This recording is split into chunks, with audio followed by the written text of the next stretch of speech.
Motivation తగ్గిపోతుంది, కానీ habits మాత్రం బ్రెయిన్లో పర్మనెంట్గా రిజిస్టర్ అయిపోతాయి.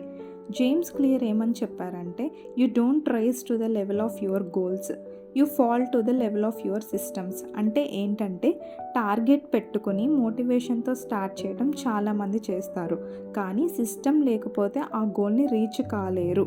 మీరు ఒక బుక్ ఫినిష్ చేయాలి అని గోల్ పెట్టుకుంటారు. ఆ గోల్ని రీచ్ అవ్వాలి అని అంటే మీ సిస్టమ్ కరెక్ట్గా ఉండాలి. అంటే డైలీ 2 పేజెస్ చదవడం ద్వారా మీ గోల్ని రీచ్ అవుతారు. గోల్ కన్నా ముందు మీ స్మాల్ సిస్టమ్ హ్యాబిట్స్ని బిల్డ్ చేసుకోవడం ద్వారా ఖచ్చితంగా మీ లైఫ్లో ట్రాన్స్ఫర్మేషన్ వస్తుంది. సో నెక్స్ట్ టైం ఏదైనా గోల్ పెట్టుకునే ముందు సిస్టమ్ రెడీ చేసుకోండి. అప్పుడు మీ గోల్ ఈజీగా రీచ్ అవుతారు. And remember, habits builds identity. Thank you so much for watching this video.